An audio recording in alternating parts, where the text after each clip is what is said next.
Houston, we see you on the stereo. Conspiracy, lies, truth, helping you understand the lies of the world and see the truth of the Bible. Welcome to Celebrate Truth with your hosts, Robbie Davidson and Pastor Nate. Well, good evening. It is Robbie Davidson, your Celebrate Truth. I got my awesome co-host, Pastor Nate Wolfe, and we together are exposing the world's lies while we celebrate the truth. We got a great show. I can't believe it, Pastor Nate. This is episode 10. Wow. That's 10. crazy. We've done 10 of these shows already. Like, it's unbelievable to me. It's like, wow, the time has flown by, and we've had such an amazing time with great guests. And we've got an amazing guest tonight. Again, Paul Lindeberg goes by Paul on the Plane, his YouTube channel, and he's going to be joining us in about 30 minutes. For that, I wanted to kind of get into any housekeeping or any news items of note.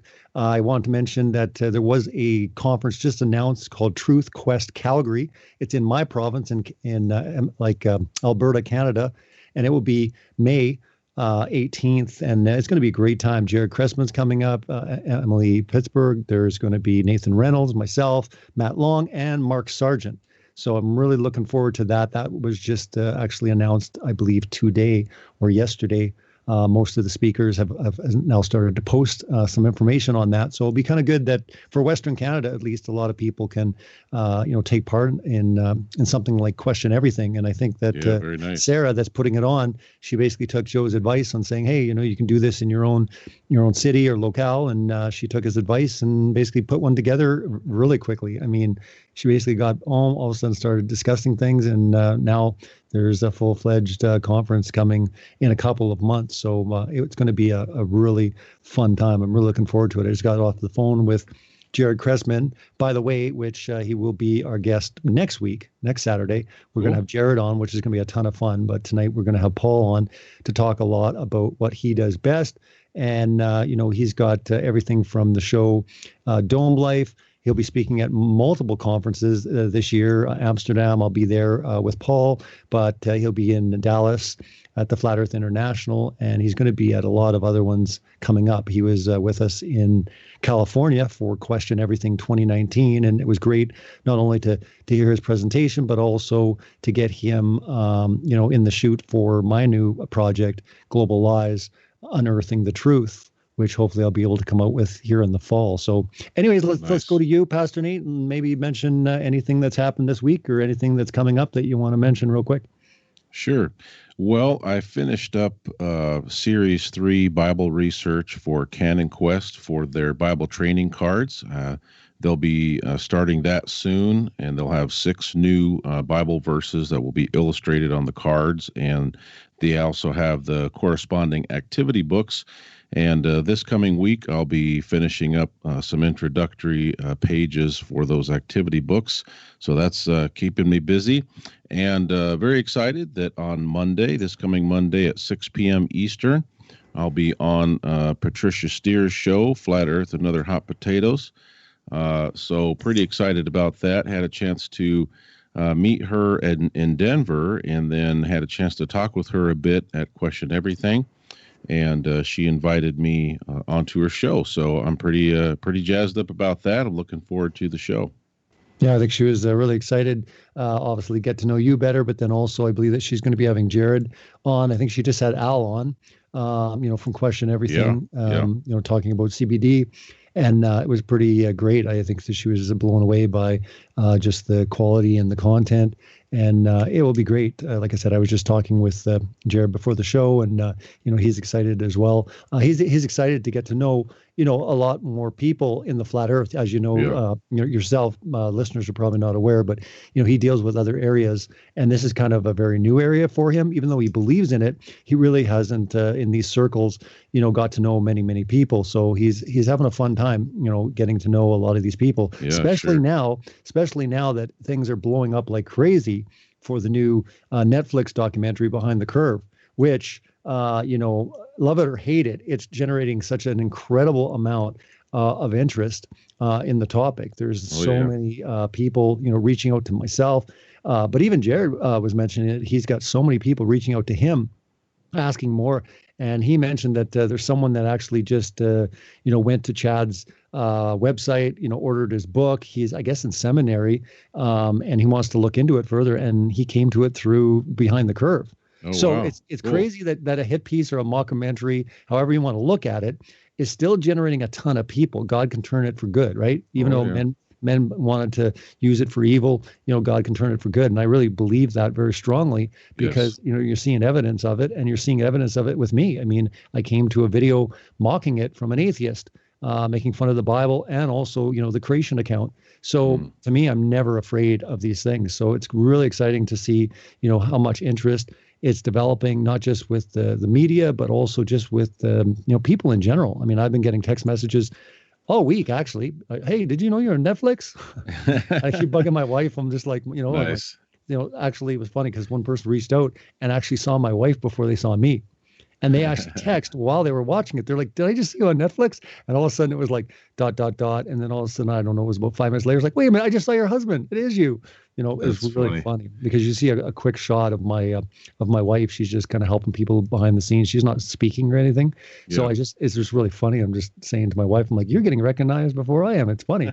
But Well, I just, it's trending, and it's the #1 documentary on Netflix right now. So yeah, it's definitely getting a lot of exposure. Man, everyone is watching it. It's unbelievable, the people that are reaching out to me that I haven't talked to in years. And they're just like, hey, I just saw you on Netflix. Is that you? It's like, what's going on? And, asking questions. And see, I think that's the good thing is people that can look into it and then come to some credible sources, look into the information, find out the other side. So just like when I was talking to Jared, he said, well, wait a minute, didn't at the end, people were saying that people prove the globe Earth, right? And I'm like, well, you got to hear the other side. The whole story. The whole story, and understand that there's some pretty creative editing. There's outright lies in that documentary. And for the record, anybody that was involved in that documentary, other than signing a release form saying you're okay to be on camera, which is very standard. I mean, I make people sign release forms if I'm shooting them just because by law you've got to if you get them speaking. Yeah. They didn't have any part at all in the edit, in what went into it, nothing. A lot of people are coming against a lot of people that are in this documentary and saying, hey, how could you do this? And how could you put a movie together like this? And it's like, wait a minute, that's not their movie. Sure. Yeah. It's not their movie. And they're calling them government shills and all this kind of stuff. And it gets pretty ridiculous because, I've only been in the public eye for maybe 6 months barely. But I've had a chance to meet most of these folks in person and be with them multiple times. And I got to tell you, I'm not getting that vibe from the folks that are being accused of being, paid government shills. But it seems like a lot of times folks, if they don't like somebody, what do? Well, they attack them. And most folks do not know them personally. They've never spent a moment of time with them. Mm-hmm. So, I think it's kind of disingenuous to just start throwing people under the bus. But I agree with you. They had no control over the editing. It wasn't their documentary, No, it wasn't. That's the thing people have to understand. Yeah, it's not their documentary. Just because they're in it or they're majorly featured in it doesn't mean they had any type of control whatsoever with, how it was put together. And furthermore, the people that actually put it together, I believe it was the Clarks, but they had put together, the idea of, touching on more of the community. Now, as Mark Sargent's going to say, when they were at the conference, the one that I put on there in Raleigh, North Carolina, Flat Earth International Conference 2017, they were taken aback when the children started asking questions. And Mark will say that was the turning point. So the question is, how would they have edited it, put it together before that? He basically says that was the turning point. When they saw children were kind of being brought into this, they were, as most people will say, like, children are the future, but we've got to be careful, if children are being indoctrinated. But in the same right, this is the way they're looking at it. They're like, oh my goodness, what if children start believing this, right? Because obviously they didn't believe in it. The people that put it together were documentary filmmakers. All they wanted was a really cool story. And it was a great story. I mean, what in 2017, there's people that believe, that the earth is flat. And not only that, there's tens of thousands of them. And wait a minute, they're going to have a massive international conference. this is a great, let's follow a few of these flat earthers. Let's see where the story goes. But I think that they started to go really creative with the editing when all of a sudden they realized that, wait a minute, children are involved. And I think they had people reach out to them saying, listen, you know what I mean? Don't do this as a neutral piece. I mean, if you aid at all helping others or people's children fall victim to this, and again, this is the same thing we're seeing with YouTube, social media platforms, with the censorship, right? They're getting it because they're like, wait a minute, children are coming to these links. We've got to restrict it. And just recently, talk about censorship. My biggest documentary, Impossible, has 1.2 million views. They've literally now censored it to a point where you can't comment on it, you can't share it, you can't even find it anymore. The only way you can find it now is if you go to Celebrate Truth on YouTube, and on the front page, if you go to my documentaries, you'll see it. But if you do a search for it and you try to look for that one, there's a couple people that have mirrored it. But the one that has 1.2 million views, nothing. Now, when you click on it, you get this big disclaimer saying, warning, right? You're about to see this content. Are you sure you want to proceed? So they've actually flagged it so much that it basically a big warning comes up now on the video. Yes. Yeah, and they've taken out the comments. They've taken out the likes and dislikes. They've taken out the share. You cannot share it at all. It's almost impossible. I tried to do it, and it was really tough to even share it on Facebook. But I was, and when I shared it, there was no thumbnail. It just said YouTube. It won't even actually put in there. So, I mean, that's damage control. Now, I didn't appeal to see what happens, but I'm thinking to myself, wait a minute. There's no swearing in there. There's no hate. It's a biblical cosmology. That's the way I put it together. And it's unbelievable to me that they would go to that extent. Now, we'll see. We'll give them the benefit of the doubt. We're going to see what the appeal says or what they do when they look into it. But it could have been that some people complain because usually when you get, like viral videos, the only problem, like people love views, right?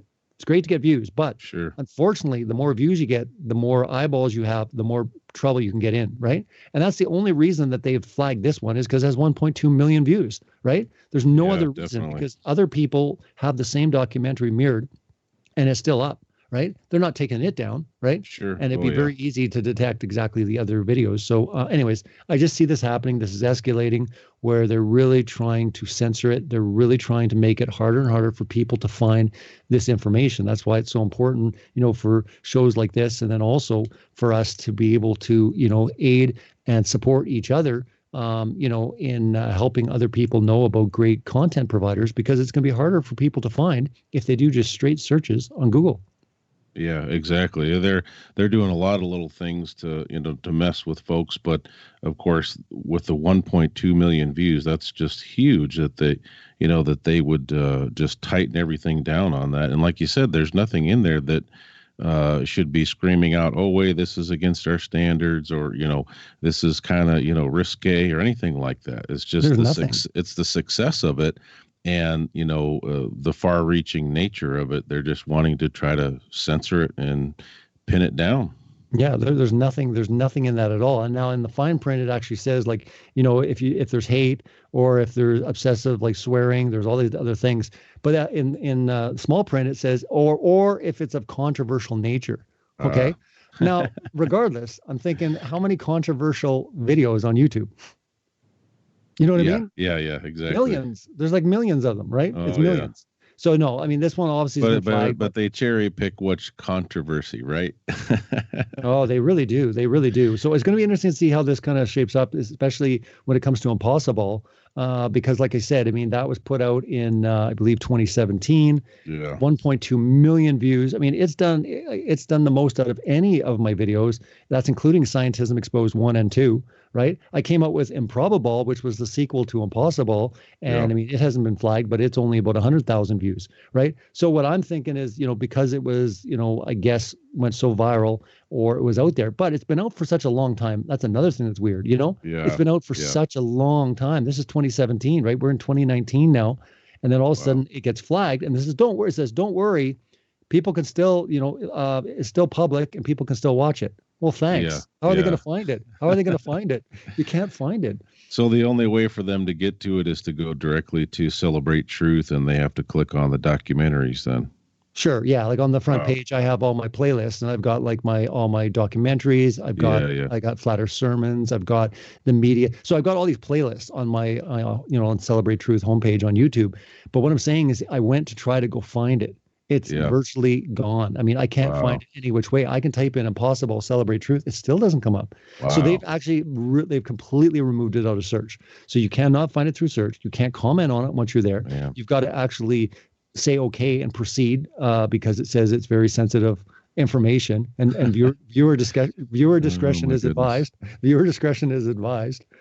So, well, I wonder if they're putting shadow commercials and things on yours as well, because I had a friend, actually someone from the church that I was with most recently, and he messaged me and he's like, dude, he's like, I've been to your YouTube channel like 3 or 4 times.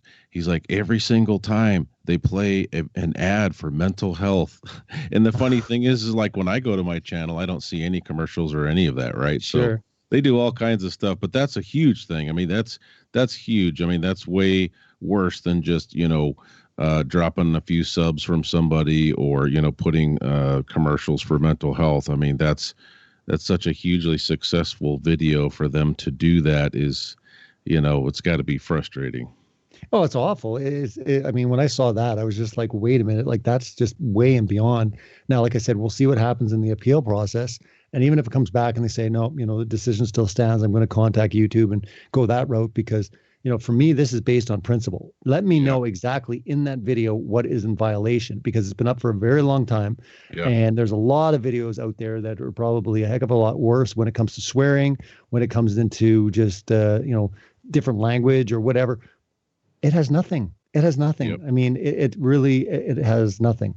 But anyways, we'll see what happens. I always like to give them the benefit of the doubt. I don't like to sit there and say, oh, look at YouTube, look what they've done now. Because a lot of times, they have corrected things and things have been changed. But I definitely see the tide turning when it comes to, into 2019, 2020 on how they're going to be dealing with this stuff, because they're going to be moving at the bigger channels and then they'll move down from there. And that's the way it always works. I've seen this even with the channels way bigger than me, and they're getting hit. I mean, Vigilant Christian, I think, had 500,000 subs. His whole channel was wiped out because he was getting so many complaints from Europe and stuff. And I guess there was certain religious laws in Europe that you cannot talk negatively or against any other religion. And I mean, even from the Bible, if you say, oh, well, if you answer a question or something, and again, he wasn't hateful whatsoever. And, he was getting flagged so much that he finally just took down all his videos, and he's got a couple of other channels still up, but it was his biggest. But I've seen it with other channels that this is what they're doing. But I was very baffled when I saw what they did with Impossible. Just because, like I said, I've got, another 8 different documentaries, same type of stuff, right? Yeah. Same type of stuff, just not as big when it comes to the views. But I guess we'll see. It could be a sign for things to come. Hopefully it's not, because it's going to be a bad day when all of a sudden they start putting disclaimers in front of videos. You can't comment, you can't share it. How is someone ever going to find it? They're really putting the squeeze. Really putting the squeeze. So I'm not sure, what to think on that. We'll talk to Paul a little bit about that. And if he's kind of went through a bunch of stuff, I know that we'll talk a bit about, the censorship that's going on, because I know multiple channels have been getting like copyright striked and all sorts of different things. And we'll talk to him a little bit more, maybe if he's noticed anything with his channel. But like I said, I'm not one just to jump on things and jump to conclusions and saying, aha, they're messing with the views again. Like there's certain things that just make sense. For example, sometimes when you don't see the view count, go, is because they have like an algorithm in the background that is verifying to make sure they're real views, right? It always catches up. It always catches up. I mean, there's only been one video where the likes to dislike ratio, all of a sudden froze and twisted. And they said that there was a security hole they found when I contacted them, and they couldn't fix that video. But no other video, and I've done over 500 videos, has that ever happened. I see a lot of people will post stuff on social media. Look, they're censoring me again. They're keeping my likes down, or they're keeping my views down, and that's not the case at all. But when you see blatant censorship, when you have like disclaimers, not allowing to like it, to comment on it, to share it, to even find it anymore, that's serious. Yeah, that's really a big serious difference. Especially with a video that really doesn't touch on anything. It doesn't touch on any hatred towards any group. It has nothing to do with any hatred against any religion. It has nothing to do with breaking any community guidelines. But in the fine print, it might be controversial. So what do you think about controversial videos going forward? Yeah, that's kind of like disorderly conduct, with the police. Like, honestly, that's kind of a catch-all, right? So if you think so, if your judgment is that, somebody's misbehaving, you can say, okay, disorderly conduct. But yeah, I think moving forward, we're going to see more of this type of thing. And obviously my channel is relatively small. I mean, I have less than 2,000 subs. And so, I haven't had any major issues, but, I'm sure if my channel was to grow larger and larger, then I'd probably have more issues. But yeah, I know a lot of people were worried about Globebusters channels this week, but it sounds to me like they're just kind of doing a reboot of content and different things. But at first people thought, oh man, they got wiped out. Yeah, I mean, at first when I saw it and I saw that it had no videos, but it showed you how many videos they had, I knew that they were turned all private. But I had talked to Bob actually a few days, actually last week, and he mentioned they were doing a rebranding. I just didn't think that he would do it so abruptly. It might have been good to actually put a video up or leave one video saying, hey guys, this is what's going on with the channel. And not because people freaked out and they thought, of course they freaked out. So I don't know. When I talked to Bob, probably figured it had something to do with the documentary too, like, oh, they wiped them. Of course. But yeah, that's the only thing I would have suggested is just put up a video saying what you're going to do, leave that one video construction. Up. Sure. And just let people know. But yeah, it did cause a lot of concern for a lot of people. But yeah, they're rebranding it mainly because of the Globebusters logo, that they might have been getting into some trouble maybe in the future, just because it was very close to the Ghostbusters logo. Gotcha. So, they were changing it around. So because of that, they had to actually change and do the intros on every single video. So I believe that Bob's thinking possibly of maybe running premieres as he brings them back or whatever. Yeah. But I just know that they're going to rebrand them and bring them all back. All Globebusters material is safe. Nobody freak out. Nobody be too concerned about that because it's all good. But Bob, not just Bob, but Effie Core, Globebusters, I mean, talk about attack, right? I mean, when you're in the spotlight, that's the thing. The more you are in the spotlight, the more attack you're going to get. And they've come under a lot of heat for a lot of different things. So I always advise people to listen to the content they're putting out, especially when it comes to their side of the story, right? Because there's always two sides. Well, there's three sides. There's his side, her side, and the truth. That's the joke, right? Exactly, there's three sides. exactly. There's always three sides, right? His side, her side, the truth. So it's important for people to kind of check that out and make sure that you really understand what's going on, especially when it comes to that documentary or any other experiments or testing that they're going to be doing in the future. I know they've got some stuff that they're working on. Really exciting stuff for sure. And I know that Paul will be able to talk a little bit about that as well. Cool. With other things as well that will be coming up. But I think right now we'll try to get Paul on so we can kind of bring him in and we'll see. But while I bring him on, I thought maybe you could kind of mention to everyone as far as, when it came to this topic and what you're seeing just with everything when it comes to the censorship, why do you think that they're moving in the way they are? Sure. Yeah, I really think that it has to do with this continued spread of information regarding flat Earth and, biblical creation. I think it's, they're recognizing, how many people are being reached through this, and more people are searching. So, it's often in the top searches, and you end up just having this effect where they say, okay, it's gotten too big. Too many people know about it. Other people are checking into it. And then now you've got, so many different celebrities and sports stars. And so it just continues to grow and grow. And then, of course, you have also not just Flat Earth International Conference, but you have a tremendous growth in the number of conferences all over the place. It really is a worldwide situation. And so I think they're having to put the clamps down on it. And, they tried, as just to simply ridicule it. And they've been doing that, for more than, a year or two. But it just hasn't it just hasn't had its effect. And so now they've had to take more drastic measures. So that's what I think's going on. I think we're going to see more of it, especially obviously the social media, probably more on YouTube, like you said, especially beginning with the largest channels and, trickling down. So we'll see if it, how bad it gets in 2019, but some people are saying, oh man, it's pretty much just going to shut everybody down, but we're not to that point, just yet. but they definitely have taken some further action. So it seems pretty serious.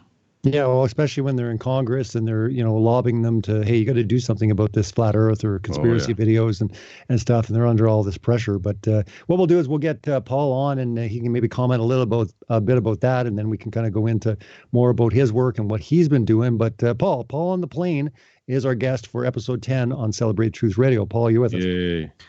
Good evening, gents. How are you? We are doing great. Good to see you, Paul. Yeah, we're talking about censorship. We've been talking a little bit about Behind the Curve, but also mainly about just the censorship and just how things are increasing as we progress, with the community, but also with, different channels, but with the social media giants, how they're tackling this topic or the pressure they're getting, whether it's from the government or whether it's from lobbying groups to come against different conspiratorial type topics. What's your thoughts on that, Paul? Yeah, well, it's one thing, I think when, the mainstream narrative and talking about conspiracies is, using words like, it's crazy, these people are delusional and things like that. But when they start using words, I think like I've heard like dangerous, like flat earth is dangerous and things like that, it takes kind of a more serious tone then. And I think that's why we've all experienced probably at various levels, depending on the size of your circle of influence or, what have you, varying degrees of censorship. So my channel, I heard a little bit of what you guys were talking about the first part of the show. And yeah, my channel's quite a bit smaller than yours, Robbie, Celebrate Truth, and haven't been working on it as long as you have, but I've got could probably think of a handful of videos that we're kind of out of the gate, we're climbing up in views very quickly, and they just kind of fall off the map. They just all of a sudden stop getting views, and it's one thing if they kind of trickle off over time, which you can kind of see that would be kind of typical. But I had this one video that I did probably about 2 years ago now, is a Mythbusters where I don't know if you guys had seen it, but you saw they're in the U-2 spy plane or whatever, 70,000 feet, and there's this really, the entire curve of the earth is like the city that is the Bay Area, and I'm making kind of joking a little bit about Planet California and that sort of thing. But that thing shot out of the gate like 300,000 views like the first 90 days, and then probably the last 2 years has had like 3,000 views. I mean, it just dropped. All of a sudden, they just dropped it. So it wasn't appearing in searches. Obviously, it was not being recommended. If other people were watching videos of a similar type or whatever. So, that stuff's going on. I don't think there's any question that there's some suppression going on there.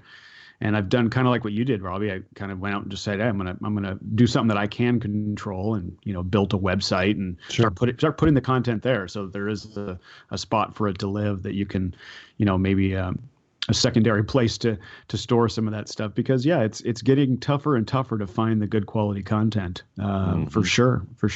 It really is. And without the social media platforms, it's really increasingly hard to maintain or build an audience, right? I mean, it's one thing having a platform offline, which is really smart, but I tell people all the time, it's getting people there all the time, right? Over and over and over. It's really, really tough to do. It's unfortunate, but anyways, I'm sure you heard what happened to Impossible, but I was kind of blown away at the level, of making it that you can't comment on it, you can't share it, you can't find it in the search. And it's got a major disclaimer saying viewer discretion is advised. Do you want to proceed? And I mean, there's nothing bad about it. Like, there's nothing bad about Impossible, as far as breaking any community guidelines. Now, in the small print, they say, controversial nature.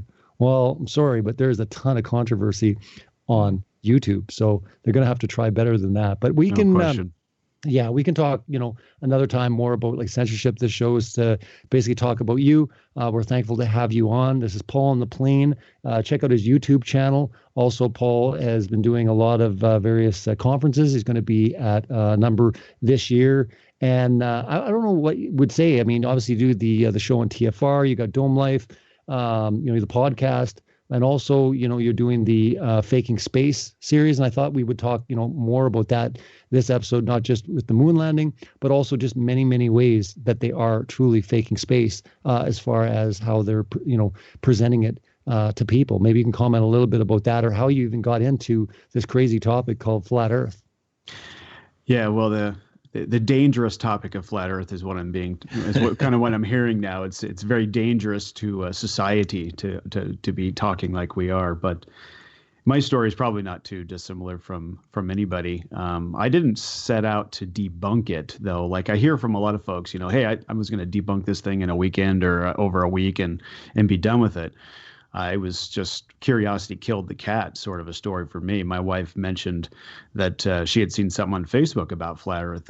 One night I came home from work or whatever. We were just talking at the dinner table, and I laughed and scoffed. And first thing I thought of was pictures from space. How can anybody think that? We've got this, we got the globe, we got these pictures from space. So I just kind of moved on from there, but there was something that planted a seed in my mind, and just pure curiosity. I started doing some research, like how can people think like that in today's world? Where they've been living under a rock, living in a cave or something, hadn't evolved. All of those thoughts go to what came to mind. So I just started looking into it. And it was probably just a night or two of binge watching all of the content that was probably a lot easier to find, in late 2016 when I was kind of awakened to this than it is now. But a couple of days later, I was like, how did I miss this? That was kind of my thought, this makes sense. And I was raised in the church, and so I had a biblical background. So when I started seeing then a lot of the explanations, a lot of the narrative around why a flat Earth would make sense, and then they're bringing in the verses in the Bible that support the geocentric stationary Earth and that sort of thing, and so it just really clicked for me really quickly. Going, it's been right there in God's Word the entire time, and then you throw up there seeing so far and properties of water and all these things, and I was like, and it makes sense. They're hiding God. They're hiding, as you say so well in your book, Robbie, the true creator of creation, from all of us. So that's exactly what the agenda is, and it makes sense. So I've always been aware of the spiritual warfare and stuff that is not as it seems and that sort of thing. So this just clicked for me very quickly. So it wasn't something like I said. I went in, I'm going to debunk this thing and go out and show how silly this is. It was just pure curiosity, and then it just clicked for me almost overnight. And you mentioned that obviously come from a biblical background, but obviously being in flat Earth, there's many people that really don't believe in the Bible or not religious in any way. How do you find being in the community, just having those different worldviews? Well, yeah, everybody kind of comes to this awakening, based on their journey or whatever, all different levels. So there's just one thing that we all agree on, and that is that we don't live in this spinning sphere flying through space. That's the commonality, and that's where the beginning of every relationship is within the community, and then we kind of go from there. And we don't agree on everything, obviously, but at the end of the day, we are, I think, all about finding the truth and exposing the lies and creating as much awareness around this as we can. Not sitting there going, you have to believe what I believe, but just saying, hey, there's a door over there, it's cracked. You might want to look in there, just kind of try and point people in the right direction. There's some interesting stuff behind the door there. You might want to just peek in. That's kind of my approach, and nice. Kind of trying to create questions, in people's minds, or get them to go, I never thought about that. That's interesting, because that was exactly my experience, and my awakening was just, I was very curious why people could think that, and that made sense. I wanted to learn more. And so those, I think, intellectually honest people that are, care about the truth and really do, have that kind of awareness, if you will, when this information is kind of put in front of them, I think, the fertile ground is there, and the seed is planted, and it's gonna grow. So that's my hope anyway. And so why do you, like you personally, Paul, not believe that we're on a spinning ball flying through space? Why don't I believe that? Well, number one, being a believer of the Bible, the Bible doesn't support that at all. The cosmology is nothing like heliocentrism in the Bible. So that's very easy. If I'm talking to a fellow Christian, a fellow believer, it's very easy to go there. But to the person that, I might meet on the street, or, talking on, I feel sorry for the sales guy that calls me up. The telemarketer, because I'm like, hey, by the way, did you know the Earth is flat? What are you talking about? And I was like, and so I'll send him to a video or whatever. I say, hey, look this up or whatever. Yeah, I love when Jehovah's Witnesses come to the door. Oh yeah. Yeah, exactly. When I get the call or somebody comes to the door, or The only thing I, that will scare Jehovah's Witnesses, and they'll run like mad, eh? If you tell them the earth is flat, scream and run away. I ride in Ubers a lot, Uber or Lyft. I use it a Hmm. lot for business and stuff. So I love, getting behind the wheel or getting in the car with the Uber driver because Sure. it's I've got a captive audience for 30 We did it minutes. the whole time when we were in California. We did it the whole Oh, time. that was so fun, man. Nate can attest to that. Every time I jump in the front seat, I'm like, "Hey!" Instantly, the guy would be like, "What's your channel?" What, he's all Exactly. looking it up. Yeah. Anyway, continue.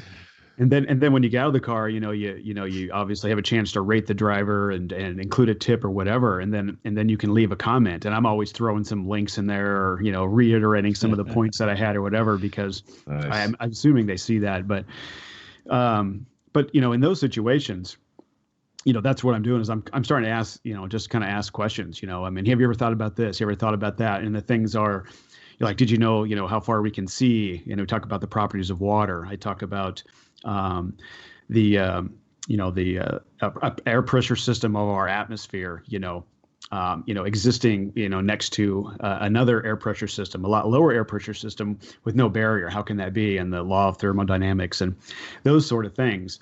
And then I talk about, if you believe in the model, the globe model, here's some other things that you believe. I talk about the speeds of the Earth and the speed of the sun, and 4 different directions that we're traveling in simultaneous speeds and curved linear motion, and all of these things. And I go into the constellations and Polaris and just some of that stuff, that would be, if you believe in a heliocentric model, here's the stuff that you believe in, but here's what our observations are, and here's the natural laws that goes against. And so it's keeping, we're not bringing up any Bible verses, but just kind of talking, kind of generally speaking like that. And that's where I would have probably approached somebody, from a kind of a secular viewpoint on the whole conversation.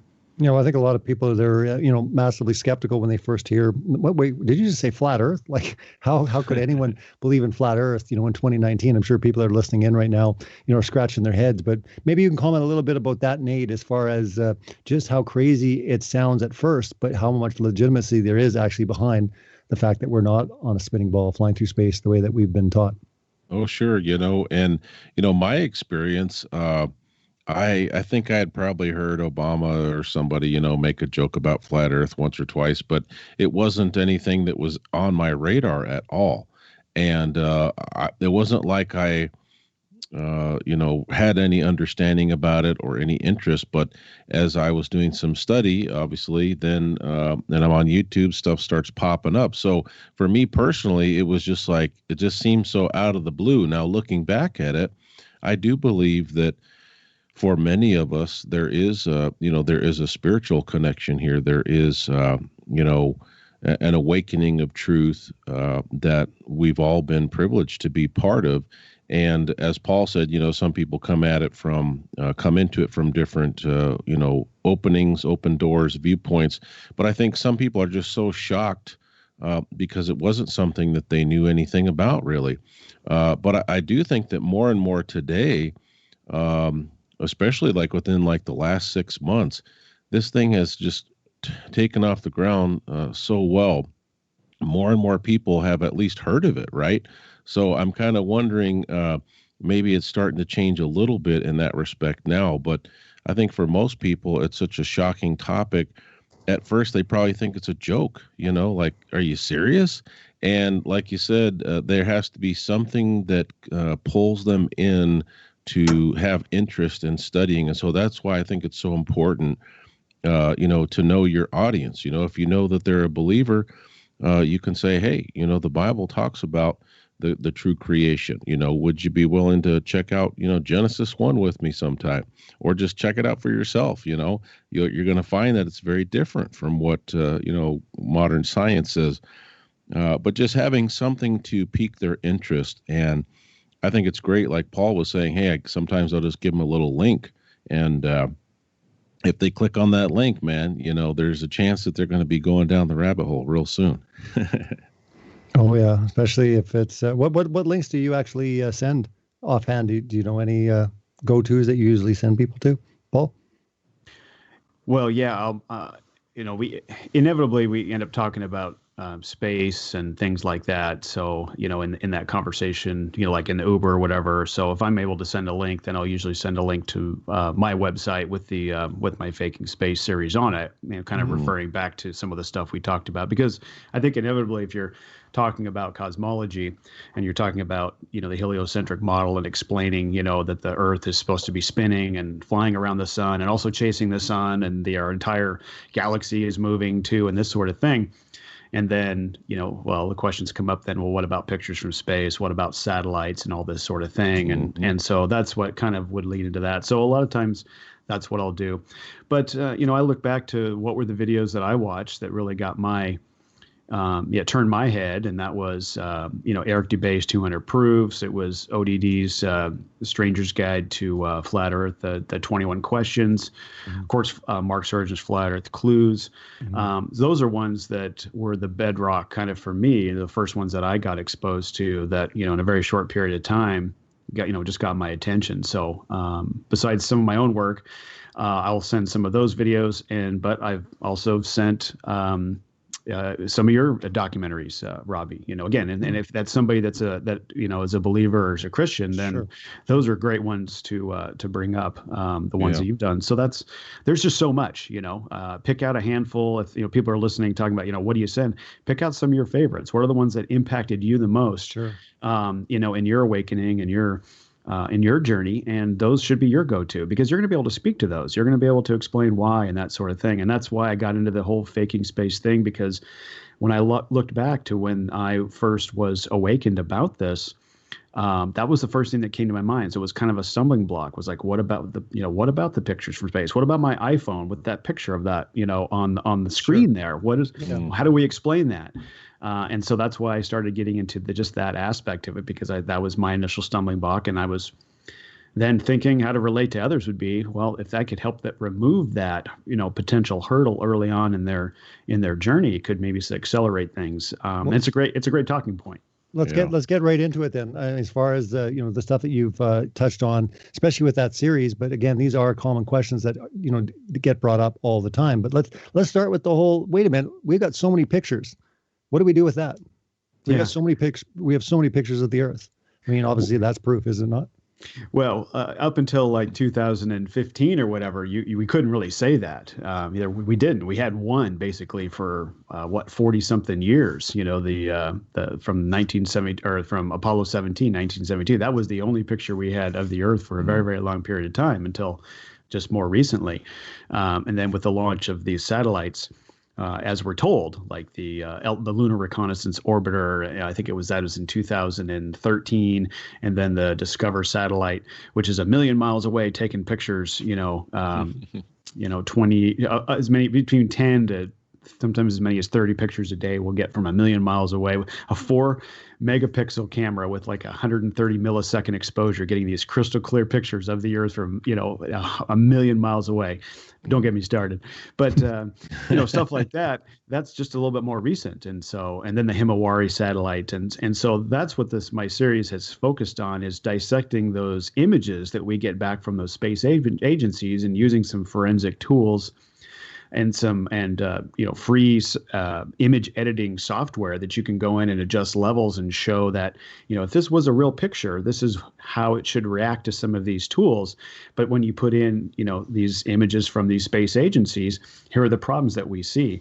And then reconciling, what one satellite sends us versus another, and kind of comparing notes that way, and just showing that all of this just doesn't reconcile, that there's problems with all of this stuff. And all I'm trying to do is just create some reasonable doubt in people's minds that, it's interesting, and there's many people now that I think this really clicks with them, is that, in today's day that we live with our technology, why don't we have, a 4K, 24/7 cam on the Earth from the moon, or being able to see, our home from space 24 hours a day live, in the highest definition possible, and things like that. Why don't we see that? Well, it's because it's very difficult for them to pull that off, in my opinion. And you look at the images that we do get of the Earth, and you can see that these don't act like real photographs. They don't react to these forensic tools like any real photograph would. And you can kind of start putting, it kind of gets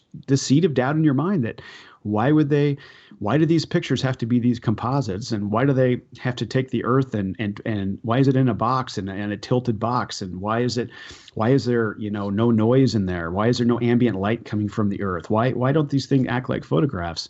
Well, it's because they're CGI, and I think anybody, again, intellectually honest, puts their presuppositions aside, puts their ego aside, and just looks at the facts, just looks at what the material is.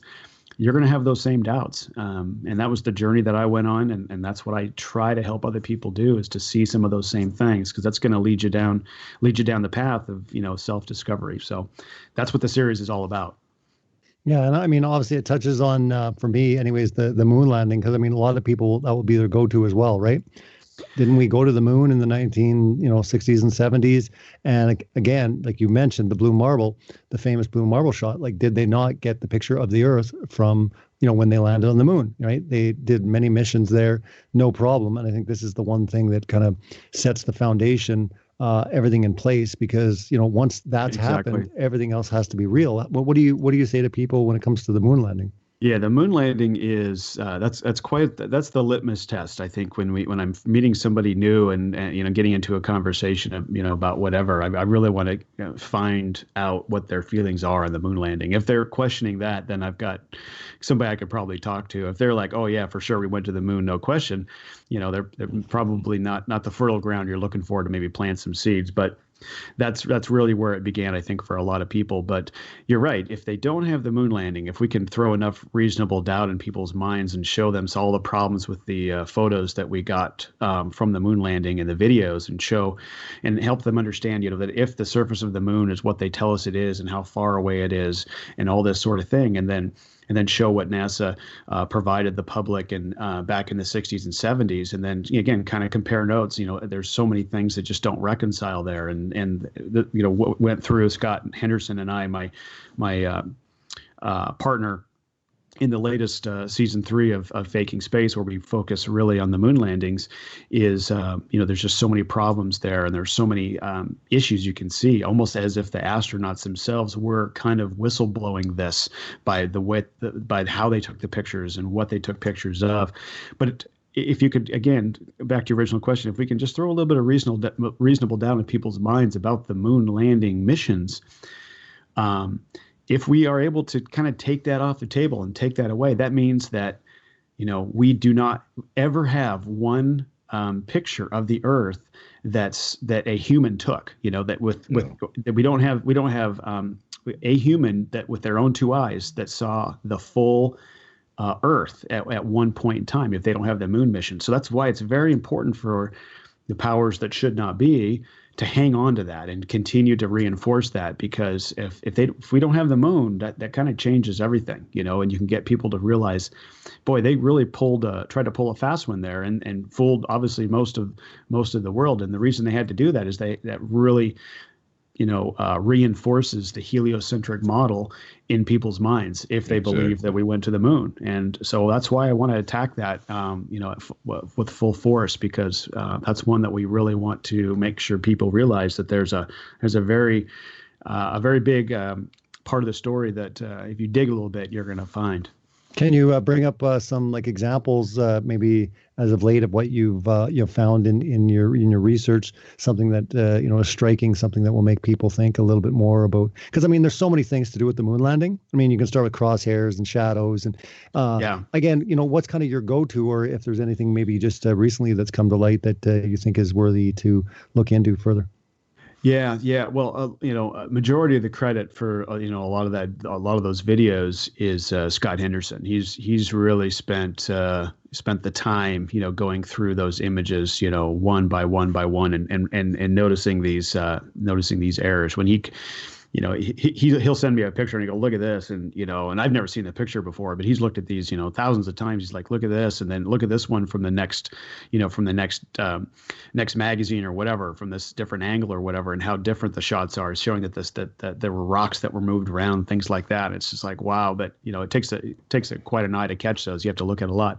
But so he deserves a majority of the credit. But the one that really In fact, I was just trading emails with a author of a book called Man to the Moon, Fact or Fiction, that Scott's work and mine is mentioned in, a guy by the name of Trevor Weaver. But in his book, he was talking about one of the photos that Scott brought up, or I think it was in the book, or he was actually making a video of this too, is that there's one, and Scott and I showed this image at the Question Everything conference, down in LA a couple weeks back that you guys were at. And that was, there's a picture of an astronaut off in the distance, beyond the lunar lander. I believe it's Apollo 15. Scott, if he hears us, he's probably going to correct me if I'm wrong.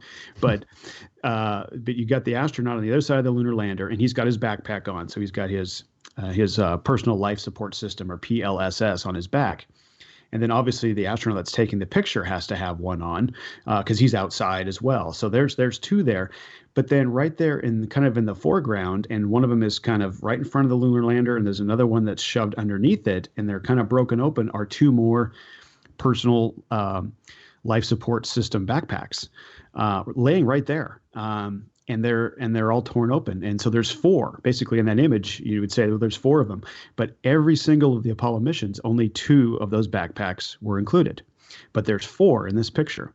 Stuff like that, when you start diving into this, you start seeing, why would the astronaut, in that case, why would he make sure that those two were in the picture? Okay. Now this is Apollo 15. There was an accident. It was actually, you could tell that the lunar lander was dropped because the exhaust bell housing was crushed. The rover broke off of its mounts.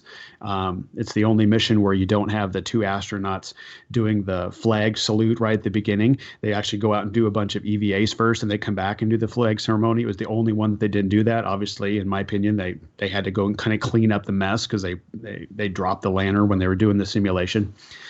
So when you start piecing all this together, you start seeing the broken landing struts, and you start seeing that the rover was having a lot of issues, starting with Apollo 15 and then 16 and 17.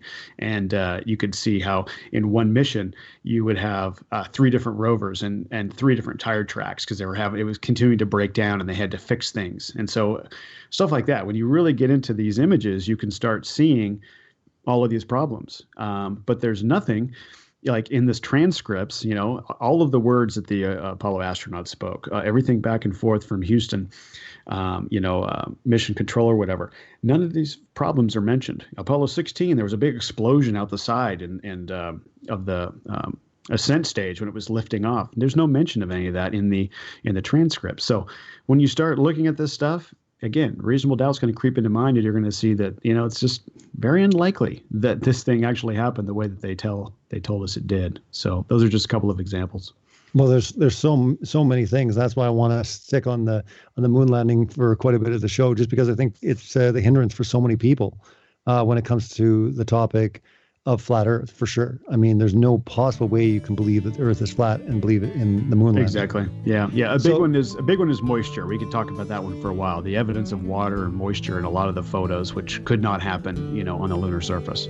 No, that'd be great. Yeah, let's get into that. Let's keep that thought. We're going to be going into hour 2 with Paul on the plane. This is episode 10, and we'll catch you after the break.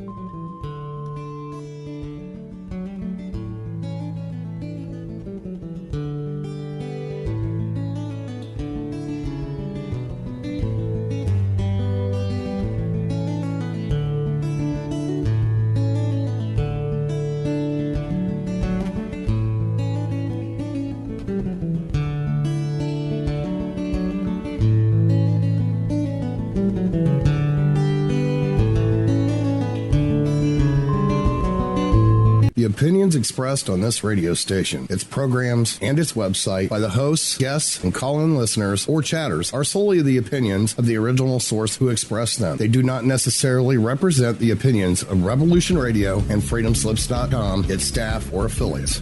You're listening to Revolution Radio, FreedomSlips.com, 100% listener-supported radio, and now we return you to your host.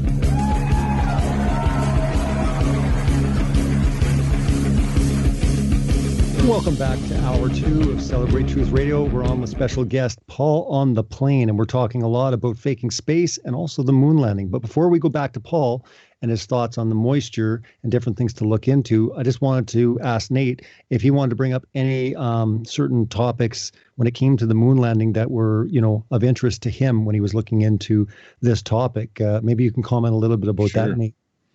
Yeah, well, I mean, when I first started getting into it, the moon landing itself was probably over 2 years ago.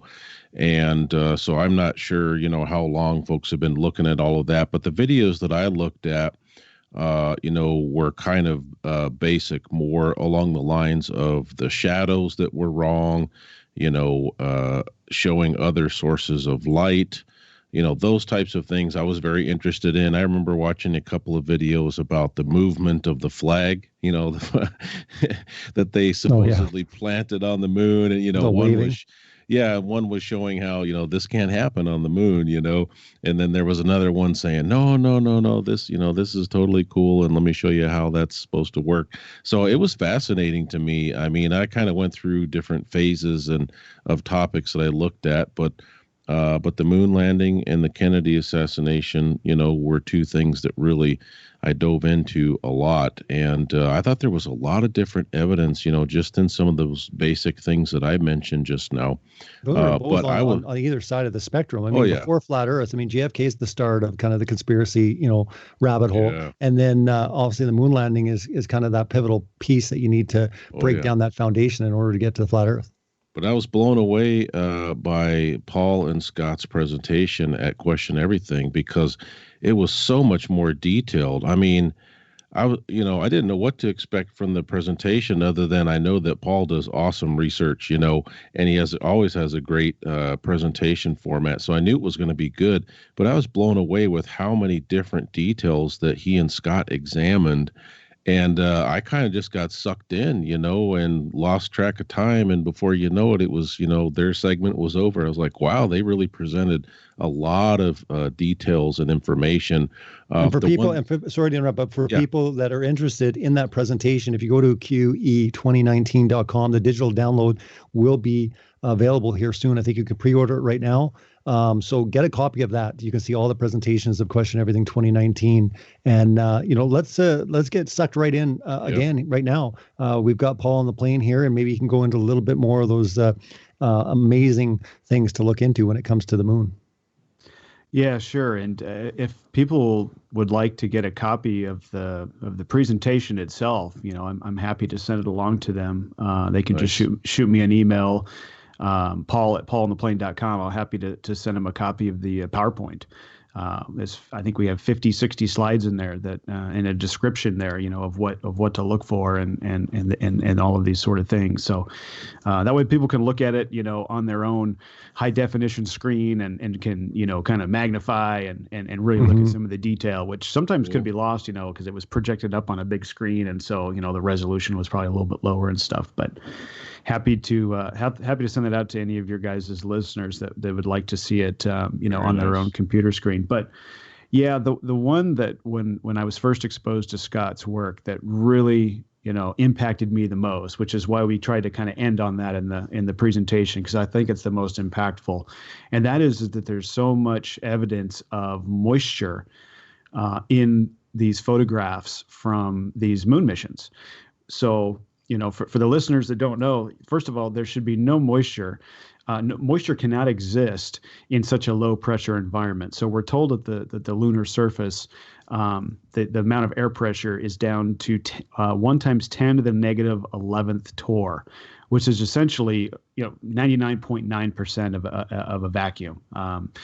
You can't really get much less than that. They say deep space is like 1 times 10 to the negative 17th or something like that. But now that we're told that the moon is inside our atmosphere, right? So maybe that makes a little bit more sense now. But yeah. But even at 60 miles above the Earth's surface, and it might even be a little bit below that, water is going to boil.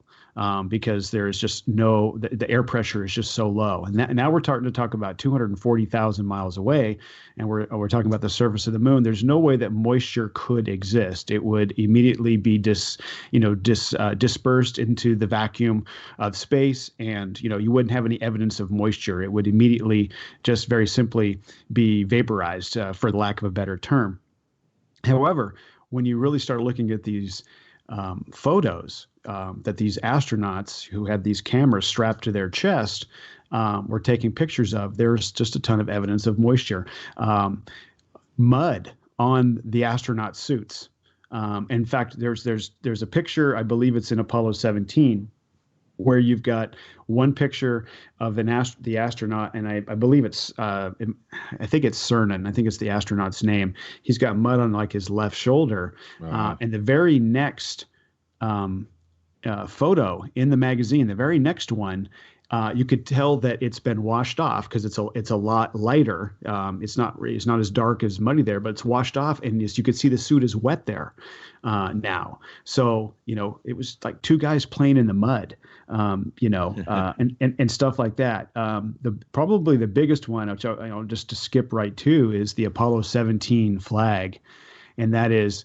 Again, we have the high resolution image now of this Apollo 17, kind of an iconic shot. It's the flag, and you've got the Earth in the background, and the astronauts' visor is really close on the screen. You get the reflection, that sort of thing. But you zoom in, especially on the white stars and on the blue background of the flag, and it's very clearly damp. It's actually been drying, and you can see it's been drying in from the edges where the stitching is.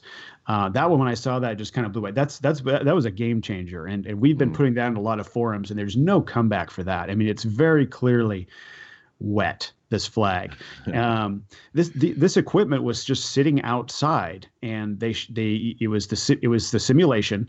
And this is one that I really wanted to connect the dots on when we were at the conference, was that the training calendar, the simulation calendar, lines up exactly with the color plates in the videos and the images that we got from each mission. So what do I mean by that? At the beginning of every reel, video and photo reel from each of the missions, there's a color plate there that they use to make sure the color is right when they're adjusting it, right? It's got all the colors of the rainbow there or whatever, but it has a date. It has a date that these were shot, all of the videos and the pictures. And those dates all line up with the simulation dates. Okay, like the one we showed was Apollo 17, and the date that you can see, and you can find these on YouTube. You can follow those on the Apollo Journal website. It was like November 28th, November 22nd or 28th, I can't remember. 1972 was when all the pictures and video were captured. Okay, well, the launch wasn't even until December 7th. Okay, so what was I think clearly happening here was that, these astronauts, they went out, and what do you do before you go into space? Before you do anything, right? You're gonna do a dress rehearsal. You're gonna get in your spacesuit. You're gonna get in and out of the lander. You're gonna drive the rover around. You're gonna do everything you plan to do. Sure. Well, they took pictures and video, and they did all of that. They documented all of that, and then that's what was used to show the public.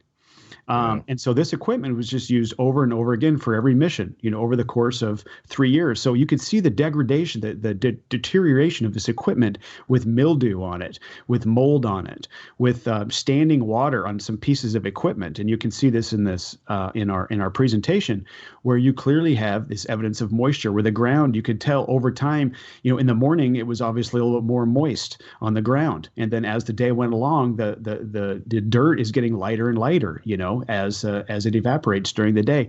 This is stuff that moisture cannot exist on the surface of the moon if the moon is what they tell us it is. Again, this stuff just doesn't reconcile. But there is just so much evidence of moisture in these photographs that, again, you got to go in there and you got to look. You got to go in there and really look and see this stuff. But once you know what to look for, then the stuff starts kind of jumping off the screen at you as you're going through the images. But moisture is a really big one, and I had never even heard about that one.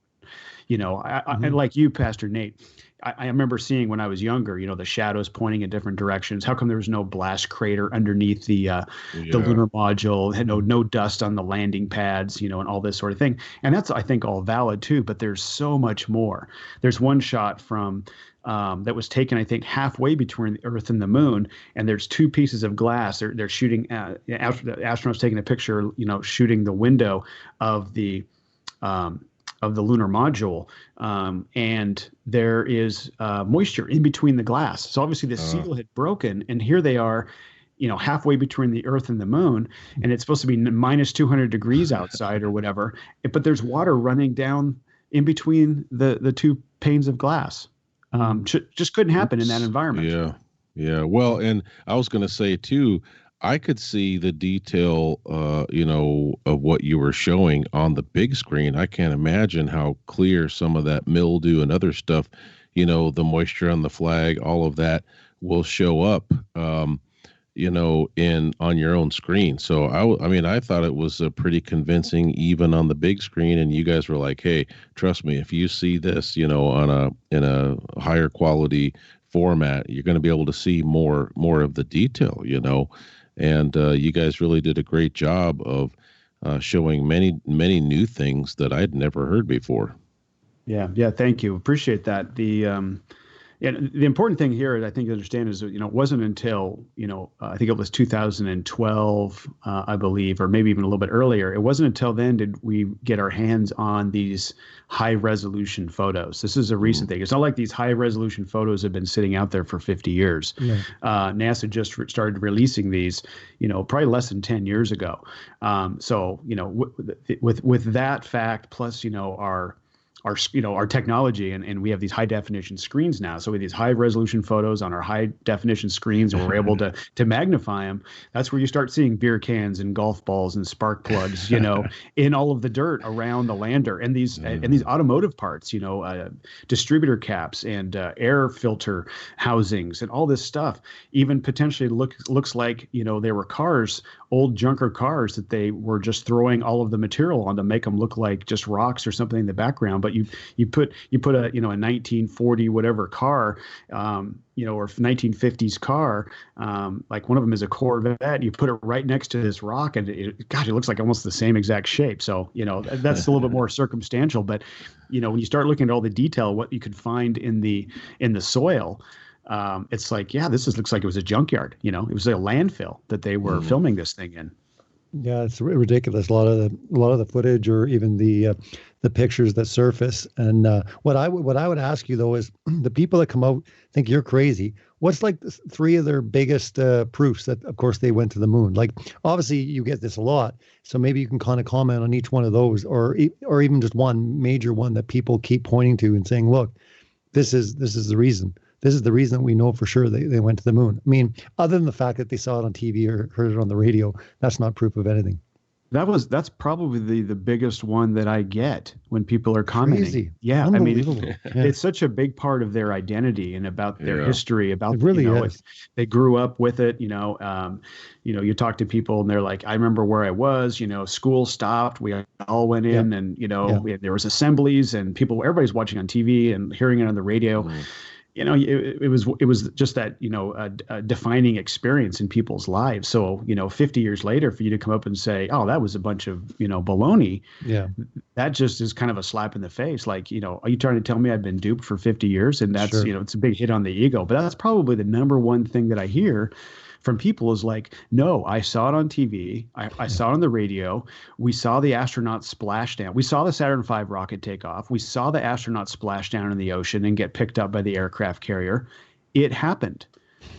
That's what you hear, because it's unfalsifiable. Nobody can go say, no, nobody can go to the moon right now and say, look, there's no rover here. There's no, the bottom half of the lunar module is not sitting here. So it didn't happen. That's never going to happen. So that's what they have to hold on to, is that experience that, defines them. So that's probably the number one thing that I hear is that, I witnessed it with my own eyes. What are you talking about? Unbelievable. Eh? If you actually think about like the greatest achievement of mankind's history, and yet they can't hold to any other proof other than I saw it, I heard it, to me, it blows me away. And yet, we're the ones that looked at as crazy, like how in the world can you not believe it? I mean, it happened. It's like you give them mounds of evidence like you're talking about here tonight. And they still, no, I saw it. It's unbelievable to me, the indoctrination and just how they can use an event like that and program it with the media and embed it, kind of like you said, into their identity, especially the U.S., right? And that brings up the other countries, right? Because people say, well, wait a minute. Whoa. If they were faking it, Russia would clearly expose them or another country. What do you say to that, Paul? Well, that's, you're making a very big assumption right there. You're assuming that the two countries were not, they weren't buds. They weren't friends. They weren't working together. So if that's your understanding, and I think that goes into a lot of the other deception, that we could, spend countless hours talking about, is about the world governments and how they are all kind of tied together with, the banking systems and things like that, so there is obviously a level that is way above, that's kind of orchestrating a lot of these things. But I think, in my opinion, again, this is just my opinion, but it was decided that Russia would be the first to go to space, or to send a man to space, the first satellite, and have the first man in space and that sort of thing. But hey, the U.S. is they got Hollywood. They're a lot better at film, and so they're going to get the moon landing, and it was just decided that that's how it was going to be. And this goes to what we see today with the world space agencies. When we look at all of the propaganda, word that I use, that's my opinion, propaganda that they give all their citizens, and to their proof that they are operating in space and this sort of thing, they all have the same issues. They all seem to be kind of trying to copy NASA, and everything is kind of tied together. They all have the same problems with these images. So I think it's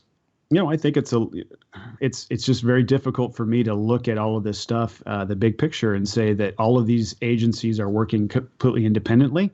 Sure. No, no, they're working together. And NASA is kind of behind all of it. It's kind of orchestrating it. They're taking the lead, and the other agencies are kind of kind of falling in line and want to do that to kind of help reinforce that. And again, that's my opinion, but I think the evidence is there. Well, I think it holds up to, when you're talking about the Bible as well. And I know it's hard for people to grasp the idea that like everyone, would be involved in this, like world governments. But again, there's someone or something behind that, operating, behind the scenes. And the Bible clearly says that Satan is the god of this world, right?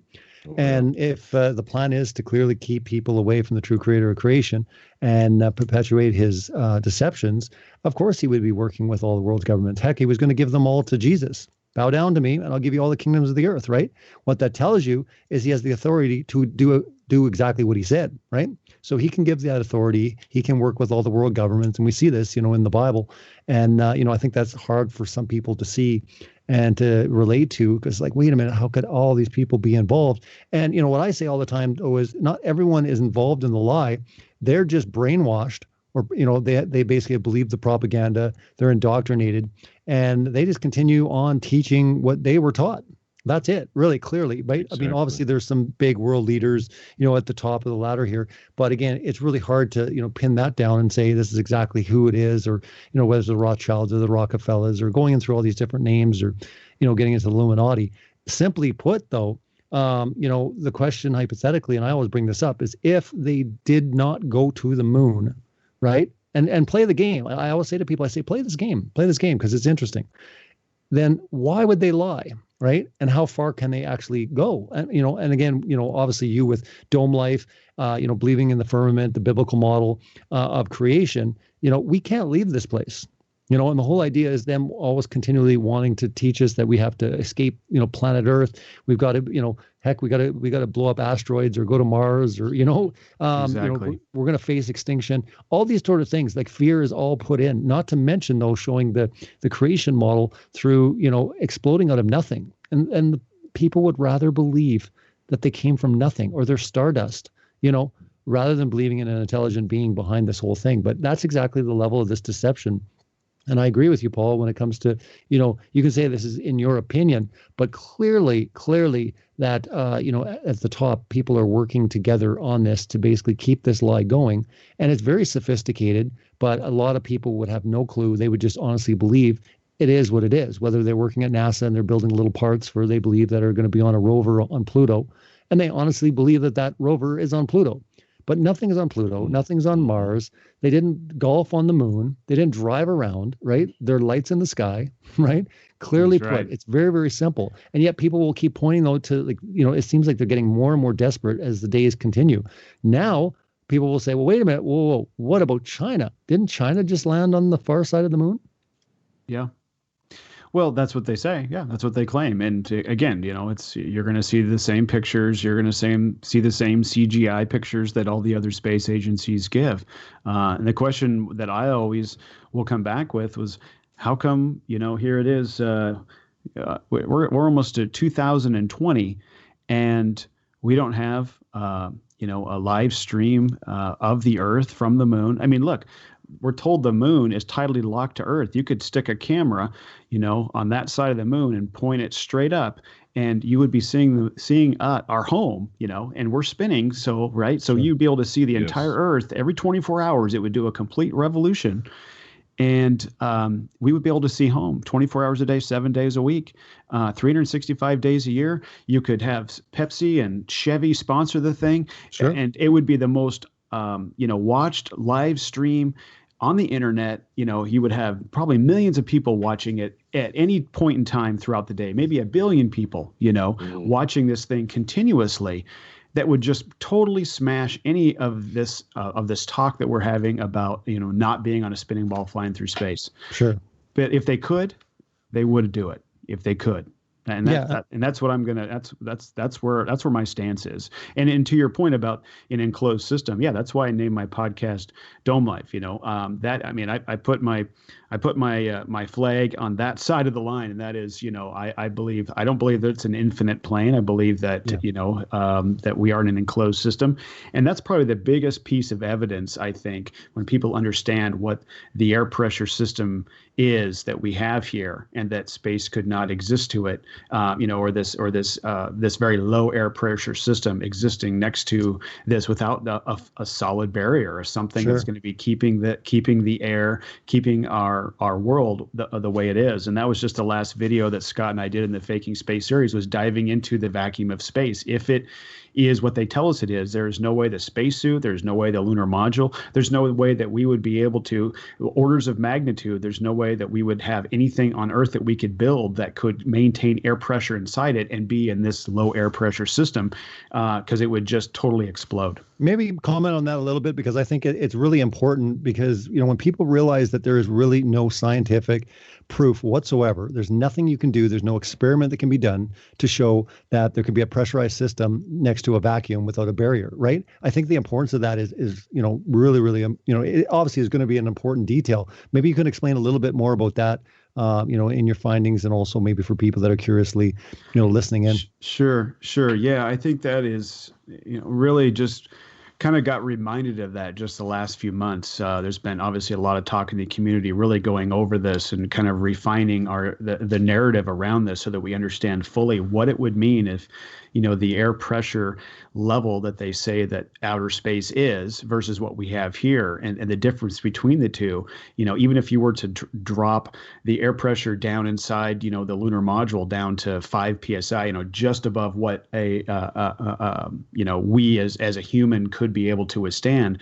But then if you move that out to where there's no back pressure, where you have no pressure pushing inward, but all that pressure pushing outward, that the container would fail. And so what I was kind of referring to is this last video that we put together was showing, just by lowering the air pressure in the inside of a steel tanker car down to just 160 torr. So 760 torr would be sea level. And so at that level, you would have, basically 14.7 psi pushing in on the tank, and also 14.7 psi pushing out on the tank. So that's why you've got all of these, tons, many tons per square meter pushing down at sea level, but you've also got the equal back pressure. So it's perfect equilibrium. But as you change the air pressure on either the inside or outside of that tank, very quickly it gets so strong that the tank fails. So just by lowering it down, to 5 psi, or just a little like down to 3 psi, you're having these tanks completely fail, and they're made of steel. Okay, but now we're talking about, and that's because you've got it's many tons per square meter pushing on the outside of this tank, and there's nothing pushing on the inside, pushing out, holding it. So it just collapses, these huge steel structures.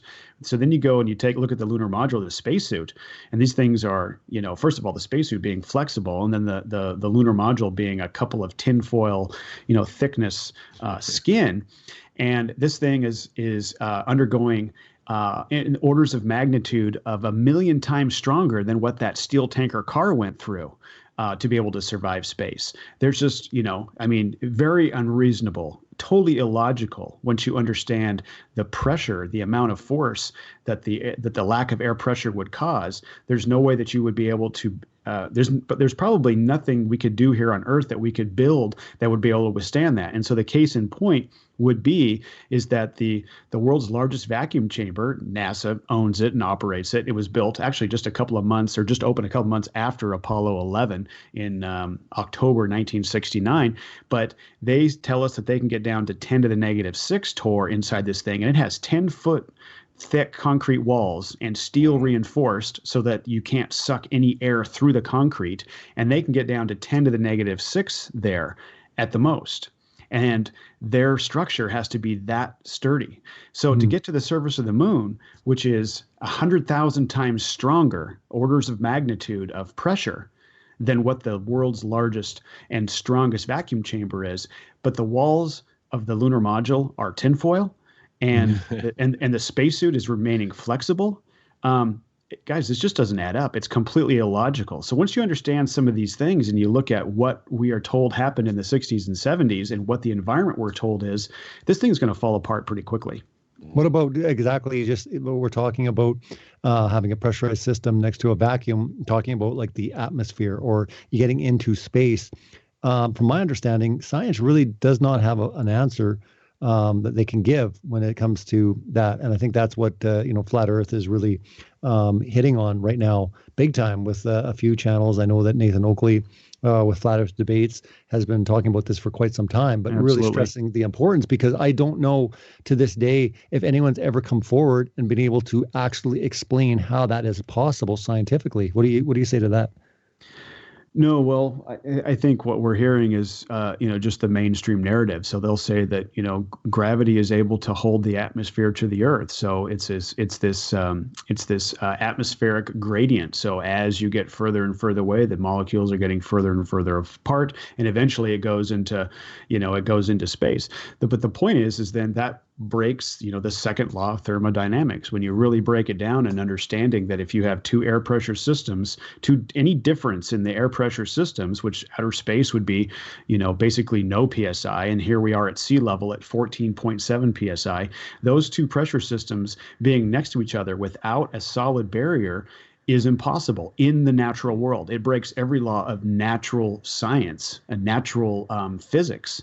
And so that's really what I think Nathan and, the folks there in Flat Earth Debates have been really hammering on. And there is no explanation for it, because if you believe that the Earth is spinning and flying through space with gravity holding the air to it, like Velcroed to it, but it's flying through this vacuum of space where there's almost no air pressure whatsoever, 0.0000001 PSI, then you are basically saying that you don't agree with the second law of thermodynamics. Which is something that we can demonstrate here on Earth, till we're blue in the face, that has to be this way. So that's a very, very key part of this. And that's kind of what we focused on in that last video, like I was saying, is saying there's no way that something we could build here on Earth would be able to survive in that environment. Sure. I always say that the gravity is the god of scientism. It's the answer for every single thing, and yet it's the least scientific thing there is. I mean, they say that we know the effects of gravity, but nobody can even articulate what gravity even is. In your research, maybe you can comment a little bit more on what you found out about gravity in the last few years. Well, somebody asked me, what about gravity, which obviously I hear all the time. I would say it's a story. It's a story that has been conjured up to be able to explain away these questions that you would have about the world and how it works. Because once you start learning what you believe, I believe that the earth is round, right? That's a natural thing that people are going to say. I don't even say sphere, but they say the earth is round and that we're in space and we're spinning. Most people on the street, I think, are going to say that. But once you say, well, how can all of this work? How can water stick to this sphere that's spinning at these great speeds and flying through space? How does that work? They're going to say gravity. And that's because that's what they've been told is how the unnatural can work, in this science fiction fantasy world that we're all brought up in my opinion. So that's where I think it really comes down to is people understanding that this is just a way to explain away the unnatural, that it doesn't make sense to us, right? We can't demonstrate it. We can't observe it, in a laboratory. We couldn't set up, something in a controlled environment to demonstrate what is happening on a smaller scale. It's the basics, though, of the heliocentric model is the gravitational constant, the mass attracting mass, what holds the moon in the orbit but doesn't pull it towards Earth. And it being very selective. So once you really start breaking it down, I think, and understanding what the claims are around this gravitational force, you start saying again that it doesn't reconcile. It's very selective.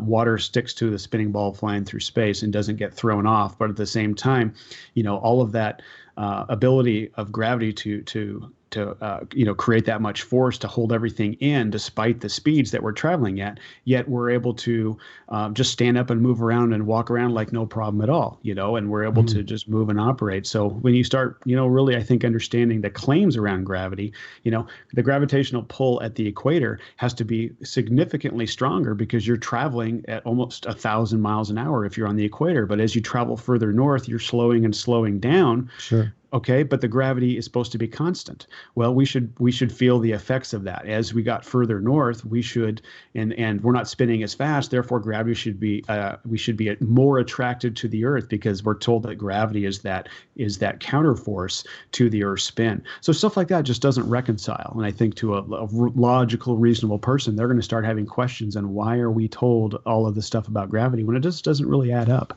It doesn't at all. Nate, what do you have to say about gravity when people bring up the gravity? Because, I mean, when it comes to this topic or any of these type of topics, people are like, yeah, but what about gravity?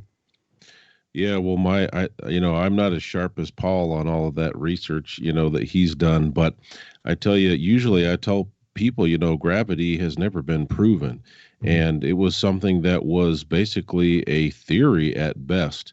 And, it's one of those things where it's kind of like when you're a kid, and you're trying to prove something to a friend, the kid would just say, well, because, and if you keep pressing your friend, like, well, what do you mean? Tell me about it. Show me about it. Well, just because. And so that's what folks do with gravity. They'll say, well, because gravity.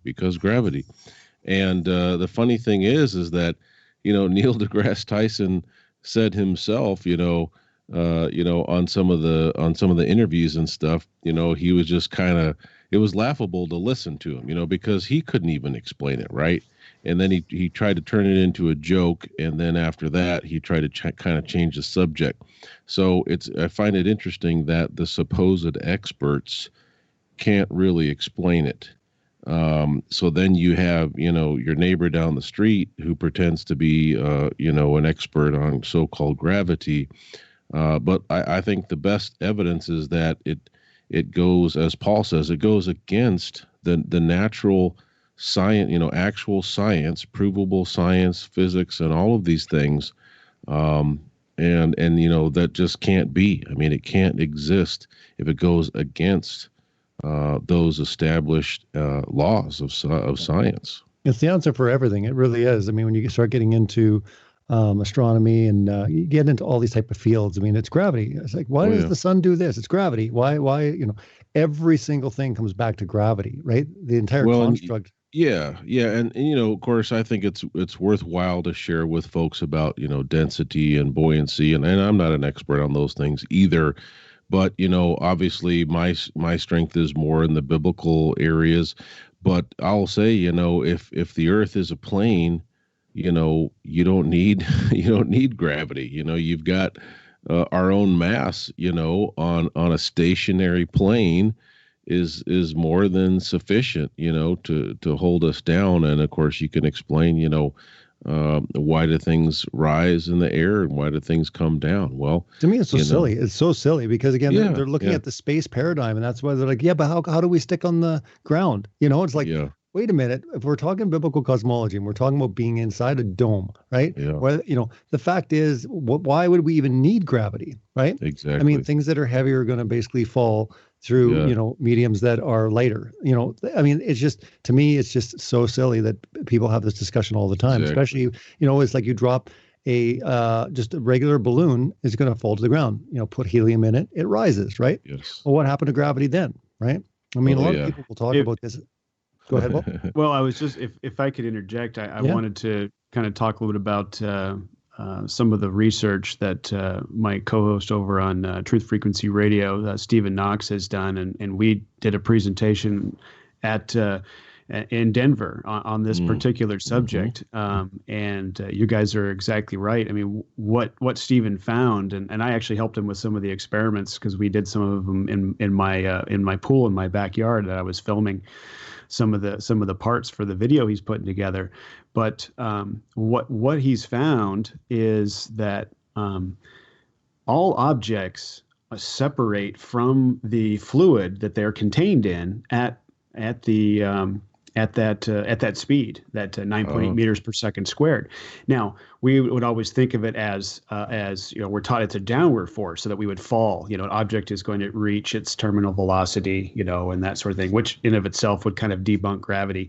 But anyway, my point is that we're also finding that objects separate from the fluid that they're contained in at 9.8 meters per second squared in an upward direction as well. But what we don't have is a gas that would be is such a different field number than normal air that we're breathing in. But if we did have something that was extremely light, we would see that it would rise at 9.8 meters per second squared and then subject to fluid dynamics.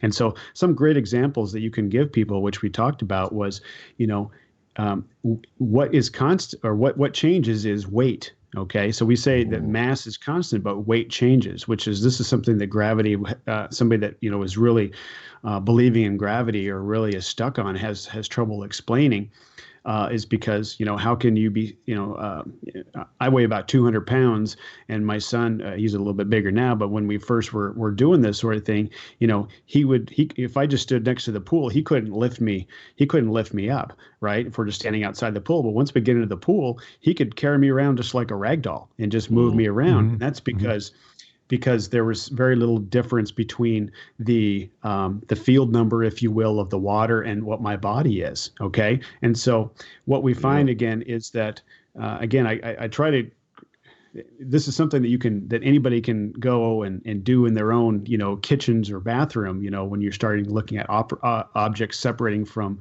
the fluid that they're contained in both directions at 9.8 meters per second squared. And so we really kind of get into that density and buoyancy thing. And so we are told that effect of the object separating from the fluid that they're contained in, which air is a fluid, at 9.8 meters per second, we're told that's because of gravity. But what we're finding is that basically that same force is prevalent at the same level in both directions. So that in of itself is just really going to destroy the whole story of gravity, that, what we're doing is what we're saying, that a mass is attracting mass. Well, no, if we had a gas that was had, I'm talking about helium or hydrogen, we had something that was even lighter, we would be able to see that it would that balloon or whatever that container is would fly up at the same rate that a brick would fall through the ground. We just don't have materials like that. So anyway, there's a lot we can really get into when it comes to understanding what gravity is, what we're told it is, and what it does, and that sort of thing. But then when we start applying it to the natural world again, which it always kind of comes back to that, doesn't it? When we start taking some of these concepts and applying them to the natural world, it doesn't reconcile. And we're finding that there's other forces that are at work to be able to really explain why up is up, why down is down, and why things happen the way they do. And it has nothing to do with, a magnetic or a gravitational force that's pulling us towards the center of something. Yeah, absolutely. I mean, there's just so many things, and I think you do extensive research and such great work, with your channel. For people that aren't familiar, it's paulontheplane.com, but also on YouTube, you can go to Paul on the Plane. And before we get into just a little bit more about kind of what you're going to be doing the rest of this year, Paul, I just wanted to get your comments, because at the beginning of the show, we were talking a little bit about Behind the Curve, and just wanted to kind of get your take on what you thought about it. But overall, maybe just anything from, behind the scenes or something that you've heard that maybe you want to comment on, just because there's a lot of talk going on right now about Behind the Curve on Netflix. Sure. I think I might have a unique perspective here. I haven't heard this anywhere else. So I kind of talked about this on my podcast last week, and that is I want to know how come Neil deGrasse Tyson and Brian Cox and Bill Nye aren't handing the Nobel Prize to Bob Nodell, because finally somebody has proven that there's Earth rate.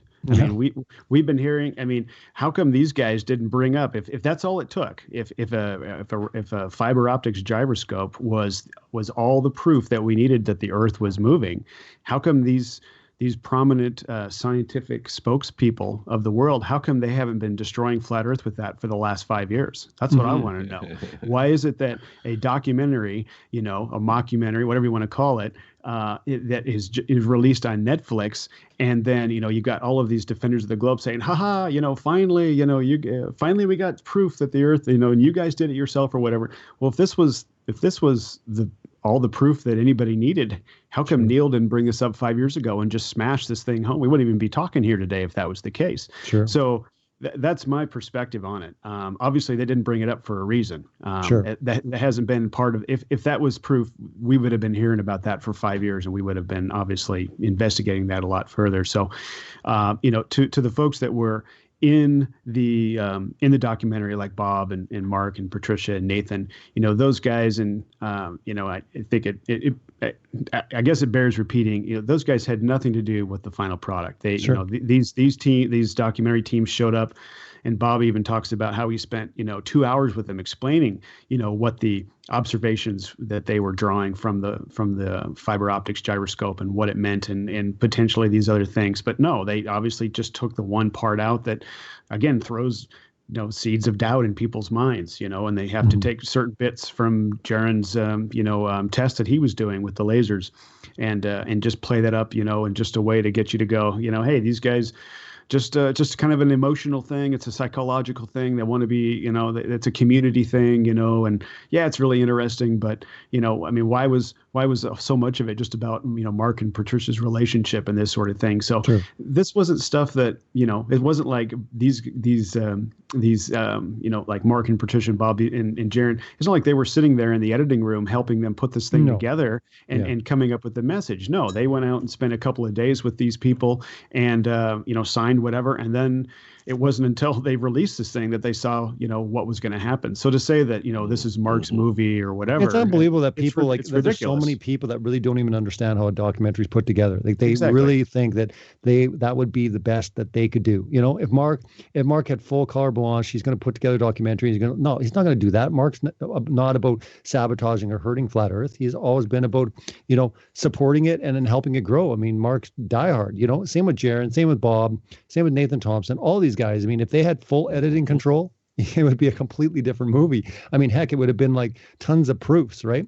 People are like, how come there were hardly any It wouldn't have proofs been on in it? Netflix, that's for sure. No, exactly. That's another point as well. But it was based more on the community and stuff like that. What I can say though is it generating interest like crazy. Absolutely, right? People saying, "Oh, it's a hit piece or a mockumentary." Yes, but again, I use myself as case in point. The first video I came across was an atheist making fun of the Bible, bringing up flat Earth, and I'm like, "What's this about?" You know. So to me, you have truth on your side. You don't have to fear any of these type of attacks. It's kind of like the media. When the media come out, they'll be like, and a lot of people are like, "Oh, I hope this report is good." And it's like, wake up. I mean, it's like saying that they're going to do a good report on 9/11. Like, oh, they're going to get me to talk on camera about 9/11. Do you honestly think that the final edit, in that broadcast is going to be favorable? It's not, right? Exactly. So the whole thing is about just getting it out there. And trust me, it's working. I mean, I have people reaching out to me because of that movie like crazy. So many people contacted me. I mean, I'm sure Jaren's getting it, or Bob, or Nathan, or, Patricia. I talked with them when we were in California. And I mean, their email is lighting up like crazy. Patricia, so there's a lot of people. And I mean, Nathan Thompson, you bring up Nathan Thompson. There are so many people. I mean, I'm a mod at that group as well. And I see the people that are interested, that are coming to Flat Earth because of the documentary. And furthermore, I've actually seen case in point, some testimonies of saying, I came to this topic and I'm pretty much a flat earther now because of Behind the Curve, right? So I said to someone, I said, wait, that's give great. it a year, Wow. give it a year, and we're going to see how many people in their story, like let's say in 2 years' time, Paul, because I mean, you've been involved for the time you have. I've been involved since like 2015. So sometimes it takes a while, but let's just wait till about 2020, the end of 2020, the fall. And it'll be interesting to see how many people's story, their first video, their introduction to Flat Earth, was Behind the Curve on Netflix. And you mark my words, there's going to be more than we even imagine, because I believe this is a supernatural thing. God is using so many different mediums. It'll be Flat Earth class of 2019. Yeah, exactly. There'll be this huge remnant of all these people coming to the topic through it. And I know for a fact it is, because again, there's hundreds of people signing up for the Facebook group. There's a ton of really nice people. I mean, there's nasty people also out there, but there's a lot of nice people approaching Patricia Steer and other people. And they're curious. They're like, really, is this a thing? Like, what's going on? So when they get, and then also they go to Goldbusters, or they listen to Jaren, and they get both sides. Because I tell people, I say, listen, look at both sides, right? Don't always just look at one side. But people are still curious. They're scratching their head. They're like, what? There's conferences? There's people? There's this many people? Because there is, believe it or not, in that documentary, there are some good points that are brought up. There are some things that are shown, like certain channels, certain things that people can find some really good information, right? So it's not all bad. Absolutely.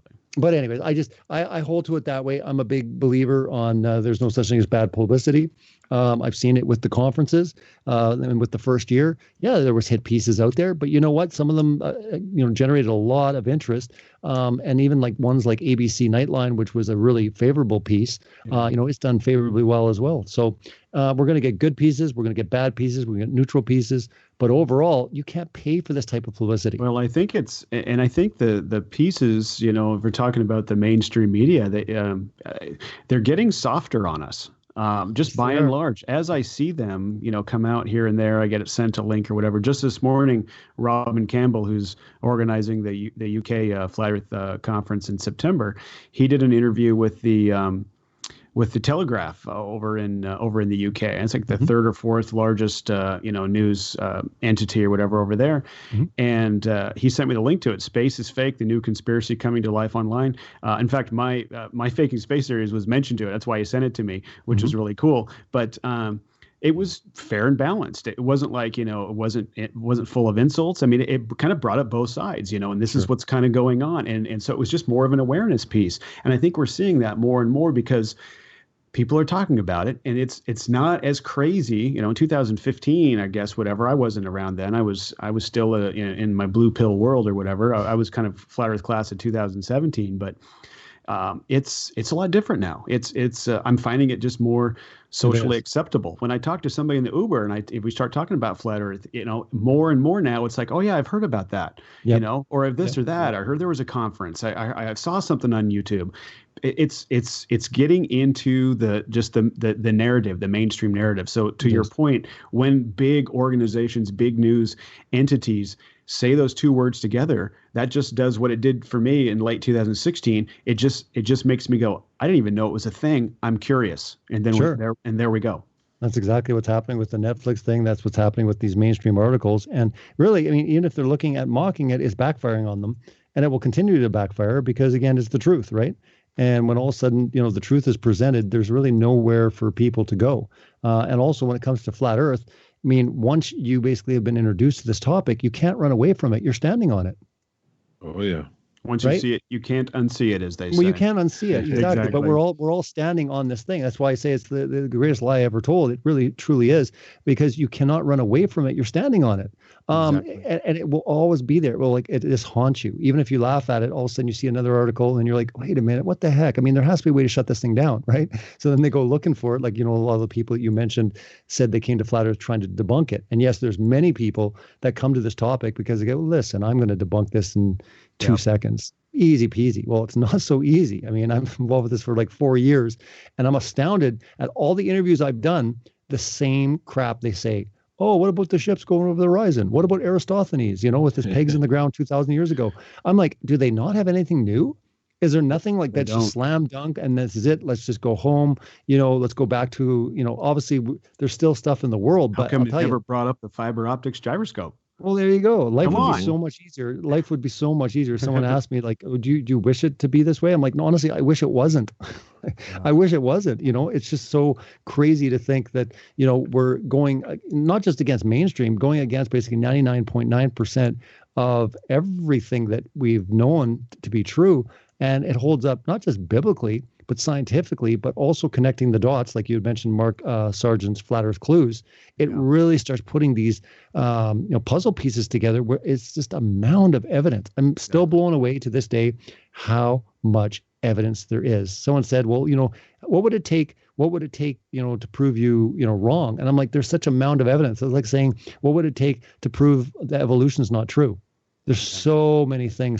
There's so many problems with evolution. Well, there's way more problems when it comes to the Big Bang heliocentric, worldview that we all have come to understand. What do you say to people when they talk to you about like, and you will get this if you haven't already. It's just like, what would it take for you, to know that you were wrong? The one I usually get is, well, if NASA called tomorrow and said you can go sit on a rocket, and go blast off in outer space and see the curve for yourself, what would you say then if that happened? I was like, well, if in your scenario, if that happened, well, then I would go back to the ball, because that's exactly what any honest person would do. But I said, here's the thing. That's a very, very absolute ludicrous thing to say, because it's never going to happen. Let's get back to reality here, and then wait.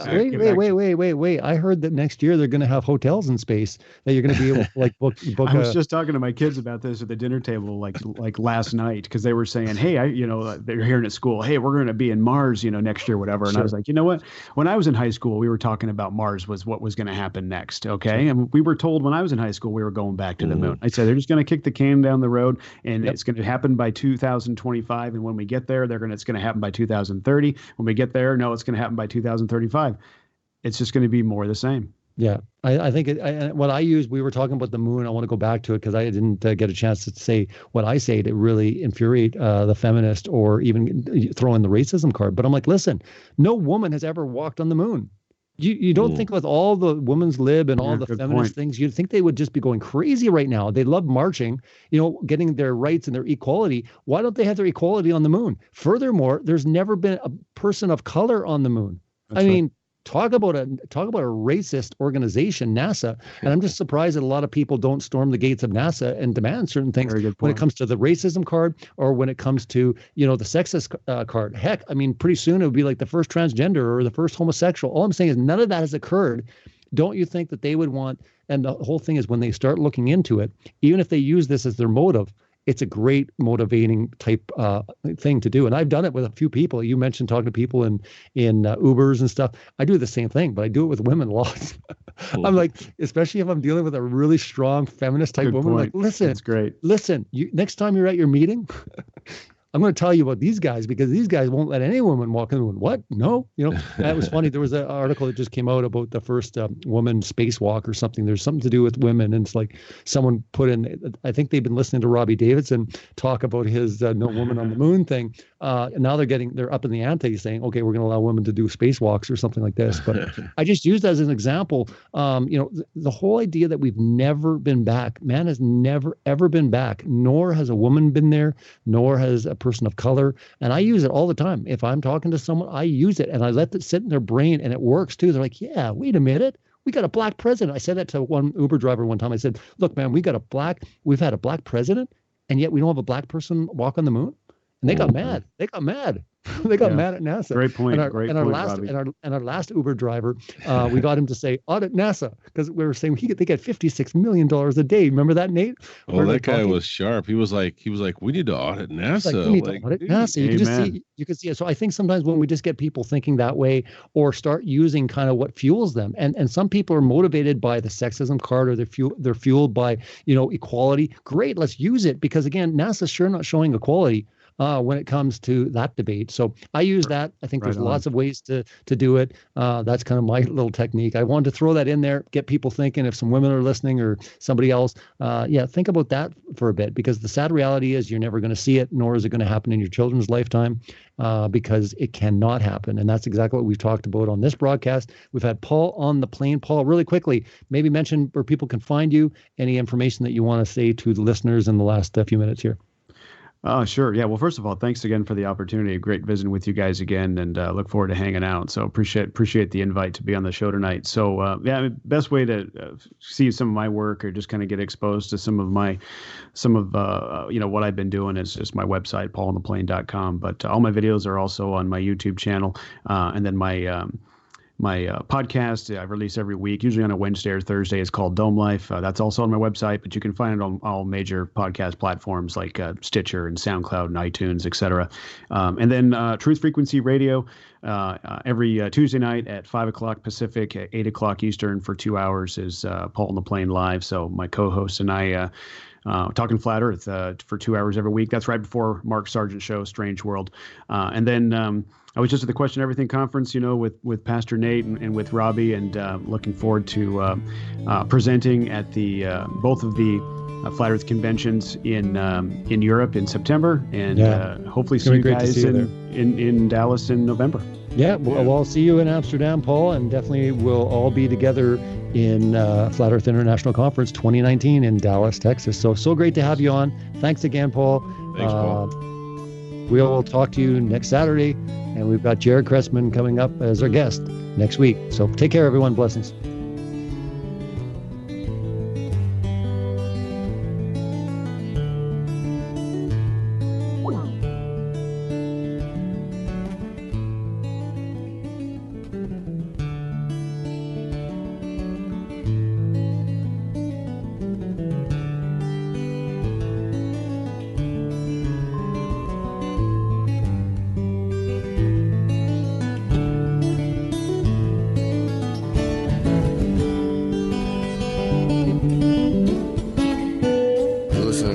Radio at freedomslips.com, and we'll be right back after this message.